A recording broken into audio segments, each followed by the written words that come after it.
শিক্ষার্থী ভাই ও বোনেরা, আশা করি তোমরা ভালো আছো এবং পড়াশোনা নিয়ে ব্যস্ত আছো।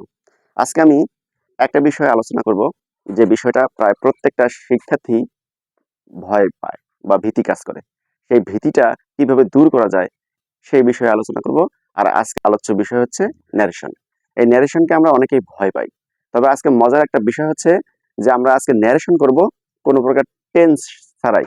অনেকে বলে যে ন্যারেশন করতে গেলে টেন্স জানতেই হবে, কিন্তু না বন্ধুরা, ন্যারেশন করতে গেলে যে টেন্স জানতে হয় তা না। আমি আজকে ন্যারেশন করতে গিয়ে কিভাবে টেন্স আর ন্যারেশন করব সেটাই দেখিয়ে দেবো। এবং ন্যারেশন করতে গেলে গতানুগতিক সব নিয়ম যে ফলো করতে হবে তা না।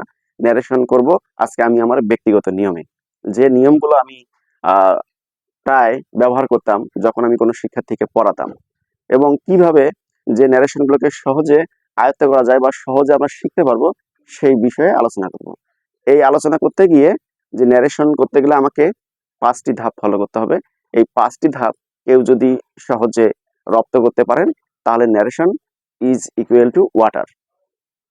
ন্যারেশন করতে গিয়ে প্রথম স্টেপ যেটা যা জানতেই হবে, না জানলে নয়, অর্থাৎ এটা হচ্ছে ন্যারেশনের সংবিধান 1, যেটা আমাকে জানতে হবে। যে আমরা জানি ন্যারেশন করতে গেলে 5টা সেন্টেন্সের উপরে ন্যারেশন করতে হয়। স্টেপটা হচ্ছে কোন সেন্টেন্সের সেট টুর পরিবর্তে কি বসবে এটা আমাদের জানতেই হবে। এক্ষেত্রে আমরা যদি একবারে যদি জানি যে অ্যাসার্টিভ সেন্টেন্সের সেট টুর পরিবর্তে টোল্ড হবে, ইন্টারোগেটিভ সেন্টেন্সের সেট টুর পরিবর্তে আস্কড বা ইনকোয়ার্ড অফ বা ডিমান্ডেড অফ বা ওয়ান্টেড টু নো হবে, অপটাটিভ সেন্টেন্সের সেট টুর পরিবর্তে হবে উইশড বা প্রেইড, এক্সক্লামেটরি সেন্টেন্সের সেট টুর পরিবর্তে হবে এক্সক্লেম উইথ জয় বা সরো বা ওয়ান্ডার ইত্যাদি। আর ইম্পারেটিভ সেন্টেন্সের সেটটির পরিবর্তে বসবে ordered, requested, commanded, advised, suggested, forbade, proposed ইত্যাদি, অর্থাৎ রিপোর্টেড সেন্টেন্সের কমান্ড অনুযায়ী বসবে এগুলো। 1 নম্বর স্টেপ শেষ বন্ধুরা, এটা হচ্ছে আমার 1 নম্বর স্টেপ। এরপর চলে যাব আমরা 2 নম্বর স্টেপ। আমার 2 নম্বর স্টেপ হচ্ছে, যেহেতু প্রথমে আমরা কাজ করব সেট টুর, এরপর 2 নম্বরে কাজ করতে হবে কি ইনভার্টেড কমার। এক্ষেত্রে আমাকে জানতে হবে যে কোন সেন্টেন্সের ইনভার্টেড কমার পরিবর্তে আমরা কি বসাবো সেইটা। একবারে 5টা সেন্টেন্সের কাজ যদি আমরা একবারে করে থাকি তাহলে খুব সহজে আমরা ন্যারেশন করতে পারবো। অ্যাসার্টিভ সেন্টেন্সের ইনভার্টেড কমার পরিবর্তে দ্যাটস মিন যে এইটুকুর পরিবর্তে বসবে দ্যাট। বন্ধুরা আবার একটু বলি, যে অ্যাসার্টিভ সেন্টেন্সের ইনভার্টেড কমার পরিবর্তে হবে দ্যাট, ইন্টারোগেটিভ সেন্টেন্সের ইনভার্টেড কমার পরিবর্তে হবে ইফ বা ওয়েদার, অপারেটিভ সেন্টেন্সের ইনভার্টেড কমার পরিবর্তে হবে দ্যাট, এক্সক্লেমেটরি সেন্টেন্সের ইনভার্টেড কমার পরিবর্তে হবে দ্যাট, ইম্পারেটিভ সেন্টেন্সের ইনভার্টেড কমার পরিবর্তে হবে টু অথবা দ্যাট। তবে কখন টু হবে কখন দ্যাট হবে এটা আমরা প্র্যাকটিসে করে নেব। তবে আমি যেহেতু বলছি যে ন্যারেশনের স্টেপ 5টা হচ্ছে ন্যারেশনের সংবিধান, যেটা আমাদেরকে জানতেই হবে, আমরা এই স্টেপগুলো আগে ফলো করব, তারপরে আমরা এক্সারসাইজে চলে যাব। এরপরে আমরা চলে যাব 3 নম্বর স্টেপে। স্টেপ 3, পার্সোনাল প্রোনাউনের ফরমেশন। পার্সোনাল প্রোনাউনের ফরমেশন বন্ধুরা 4টা, এই 4টি আমি লিখে দিচ্ছি। এখানে বন্ধুরা কথা হচ্ছে এগুলো আমরা সবই জানি, এটা জাস্ট যে নতুন বোতলে পুরাতন মদ রাখা। Subjective form, possessive form, objective form, আর একটা হচ্ছে রিফ্লেক্সিভ ফর্ম।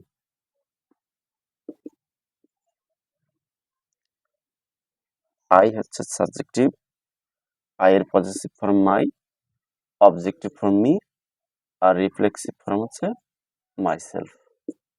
তারপরে she subjective form, her possessive form, her objective form, আর রিফ্লেক্সিভ হচ্ছে হার সেলফ। এরপর হচ্ছে হি, হির পজেসিভ ফর্ম হচ্ছে হিজ, অবজেক্টিভ ফর্ম হিম, আর রিফ্লেক্সিভ ফর্ম হচ্ছে হিমসেলফ। এরপর আসবো ইউ, ইউ এর পজেসিভ ফর্ম হচ্ছে ইওর,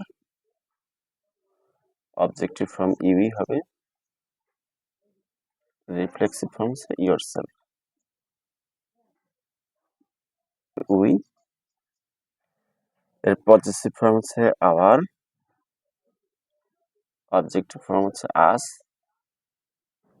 আর রিফ্লেক্সিভ ফর্ম হচ্ছে আওয়ার সেলভস, আর হচ্ছে দে, এর পজেসিভ ফর্ম দেয়ার, অবজেক্টিভ ফর্ম দেম, আর রিফ্লেক্সিভ ফর্ম হচ্ছে দেমসেলফ। আমার 3 নম্বর স্টেপও মোটামুটি শেষ বন্ধুরা। 3 নম্বর স্টেপটা হচ্ছে জাস্ট প্রোনাউনের ফরমেশন চেঞ্জ। এই ফরমেশন চেঞ্জগুলো আমার জানতে হবে, তা নাহলে আমরা ন্যারেশনে যখন ইনডাইরেক্ট ন্যারেশনে যাব তখন আমাদের এগুলো জানতে হবে। আর আমি ন্যারেশন করতে গিয়ে দেখেছি যে কোথায় কোথায় আমার সমস্যা হয়, জাস্ট আমার সমস্যাগুলো যেখানে যেখানে হয় সেগুলো আমি স্টেপ স্টেপ আকারে করে দিয়েছি। অর্থাৎ ন্যারেশন করতে গেলে প্রথমে যে স্টেপটা করতে হবে সেটা আগে, তারপরে যেটা করতে হবে সেটা পরে, তারপর যেটা করতে হবে, এইভাবে এভাবে করে দেয়া আছে স্টেপ 5 পর্যন্ত। আমার স্টেপ অলরেডি 3-এ চলে এসেছি, আর মাত্র আছে 2টা স্টেপ। এই 2টা স্টেপ করলে মোটামুটি ন্যারেশনের যে নিয়ম কানুনগুলো আছে সব শেষ। আমি বলেছি বন্ধুরা যে ন্যারেশন করতে গিয়ে কোনো প্রকার টেন্স শিখবো না, টেন্স ছাড়াই আমরা ন্যারেশন করব। এই স্টেপ 4টা খুব গুরুত্বপূর্ণ, প্রত্যেকটা স্টেপেই গুরুত্বপূর্ণ, কেননা প্রত্যেকটা স্টেপেই লাগে ন্যারেশন করতে গিয়ে, এক্ষেত্রে কোনো স্টেপেই ভ্যালুলেস না। স্টেপ 4টা একটু ভালো করে ফলো করতে হবে, কারণ আমি টেন্সের পরিবর্তে এখানে এইভাবে শেখাবো। ডিরেক্ট আমি লিখে দিচ্ছি, পরে ব্যাখ্যা করব। ডিরেক্ট স্পিচের ভার্ব যদি am, is, আর হয়, তাহলে ইনডাইরেক্টে গিয়ে was আর হবে। আমি একটু বলে রাখি বন্ধুরা যে এখানে আমরা সবসময় পাস্টে করব কেন, কারণ আমার 1 নম্বর স্টেপটা ছিল সেট টুর পরিবর্তে। যেহেতু আমরা রিপোর্টিং স্পিচে সেট টু থাকবে, সেট টু দিয়ে কাজ করব, অর্থাৎ প্রত্যেকটা পাস্ট ফর্মে করব। এই জন্য আমি এই ভার্বগুলোর ফর্মগুলো সবগুলোকে পাস্টে কনভার্ট করব। এরপরে 2 নম্বর যেটা হচ্ছে হ্যাভ অথবা হ্যাজ যদি থাকে তাহলে হবে প্লাস ভার্ব নেই। হ্যাভ হ্যাজ এর পর যদি কোনো ভার্ব না থাকে তাহলে শুধু হ্যাড হবে। আবার হ্যাভ হ্যাজ প্লাস যদি ভি3 থাকে তাহলে হ্যাড প্লাস ভি3 হবে। এরপরে যদি এখানে যদি হ্যাড প্লাস ভি3 থাকে তাহলে কোনো পরিবর্তন হবে না, হ্যাড প্লাস ভি3 হবে। এরপরে হ্যাড প্লাস যদি ভার্ব নেই থাকে তাহলে আমার এখানে হবে ডাবল হ্যাড, অর্থাৎ হ্যাড প্লাস হ্যাড। এরপরে আসি ডু নট বা ডাজ নট থাকে তাহলে হবে ডিড নট, অনেকে ডিডেন্টও বলে। এরপরে ডু বা ডাজ, আবার বলি এটা একটু হাইলাইট করে যে ডু বা ডাজ যদি ইন্টারোগেটিভ সেন্টেন্সের সাহায্যকারী ভার্ব হিসেবে বসে তাহলে প্রিন্সিপাল যে ভার্বটা থাকবে সেটার আমরা ভি2 করব।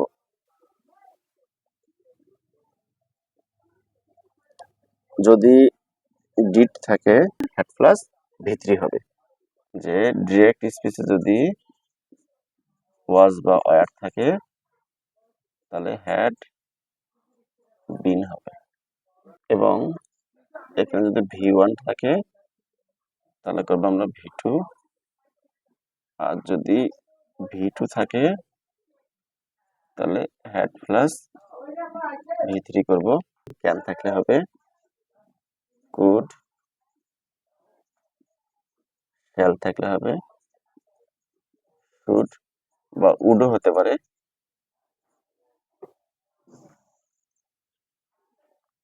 উইল থাকলে উড হবে, মাস্ট থাকলে মাস্ট বা হ্যাড টু হবে। কখন মাস্টই থাকবে আবার কখন মাস্টের পরিবর্তে হ্যাড টু হবে সেটা আলোচনায় ক্লিয়ার হবে বন্ধুরা। মে থাকলে মাইট হবে।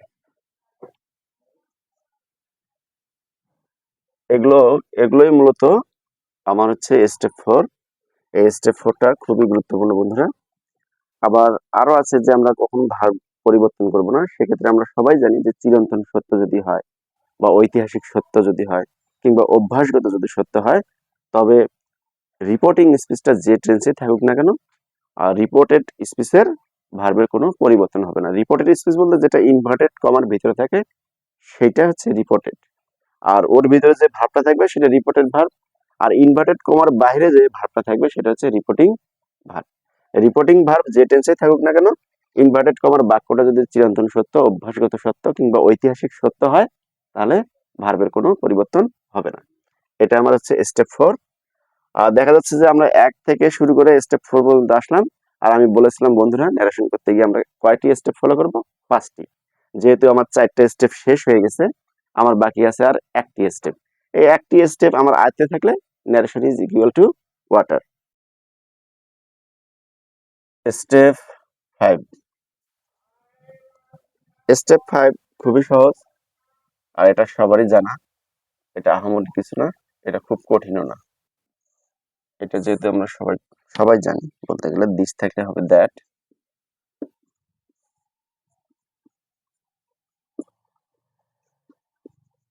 দিস থাকলে হবে দোজ, দাস থাকলে হবে সো, নাও থাকলে হবে দেন, হেয়ার থাকলে হবে দেয়ার,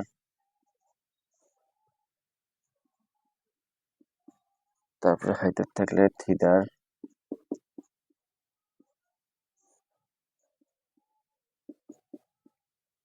তারপরে হ্যান্স থাকলে হবে দেন্স,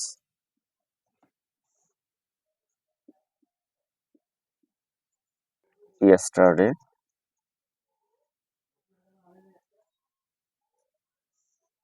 ইয়েস্টারডে থাকলে হবে দ্য প্রিভিয়াস ডে,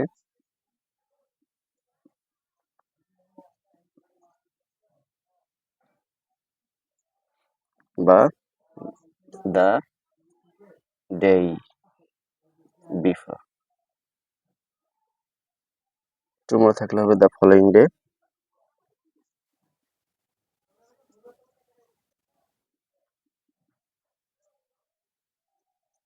বা দ্য নেক্সট ডে, লাস্ট থাকলে হবে দ্য প্রিভিয়াস। এখানে লাস্টের পর যদি ডে থাকে তাহলে এখানে হবে ডে, লাস্টের পর যদি নাইট থাকে তাহলে এখানে হবে নাইট, লাস্টের পর যদি উইক থাকে তাহলে এখানে হবে উইক, লাস্টের পর যদি মান্থ থাকে তাহলে এখানে হবে মান্থ। তার মানে দেখা যাচ্ছে বন্ধুরা, লাস্টের পরে যাই থাকুক আমরা দ্য প্রিভিয়াস এর পরে সেই শব্দটাই বসাবো। বিপদ থাকলে হবে অ্যাগো। আরেকটি শব্দ আছে, সেটা হচ্ছে কাম থাকলে হবে গো। যাক বন্ধুরা, আমার 5টা স্টেপ মোটামুটি শেষ। আমরা চাইলে এখন সেন্টেন্স ন্যারেশন গুলো ইজিলি করতে পারবো। আমি এই যে স্টেপগুলো করলাম, এই স্টেপগুলো হচ্ছে বেসিক স্টেপ অফ ন্যারেশন, যা আমাদের জানতেই হবে। আর যেগুলো না জানলে আমাদের ন্যারেশনের ক্ষেত্রে অপরাধ হবে। যেহেতু এই 5টা স্টেপ আমার কাছে মনে হয়েছে যে এই যে ধারাবাহিকভাবে যে 5টা স্টেপ দিলাম, এই 5টা স্টেপ ন্যারেশনের সংবিধান, যে সংবিধান জানতেই হবে। এগুলো হচ্ছে জানতেই হবে, তা না জানলে আমরা ন্যারেশন করতে পারবো না। এবং এই স্টেপগুলো আপনারা আলাদা একটা খাতায় রাখবেন, রাখার পর প্র্যাকটিসগুলো নেক্সট ভিডিওতে করব, যদি সময় হয় করার চেষ্টা করব। সেই মুহূর্তে যে প্র্যাকটিসগুলো করব তখন আপনারা এই স্টেপগুলো খাতার মধ্যে রাখবেন। রাখার পর আমি স্টেপগুলো যেভাবে করব, মানে এক্সাম্পলগুলো যেভাবে করব সেগুলোতে মিলাই নেবেন যে ওই স্টেপগুলো না জানাটা কতটা জরুরি। এবং ওগুলো না জানলে যে আমরা সেন্টেন্স ন্যারেশন থেকে শুরু করে প্যাসেজ ন্যারেশন তো দূরের কথা কিছুই করতে পারবো না। আশা করি ভিডিওটা আপনাদের ভালো লাগবে। ধন্যবাদ। দেখা হচ্ছে নেক্সট ভিডিওতে, সেই অপেক্ষায়।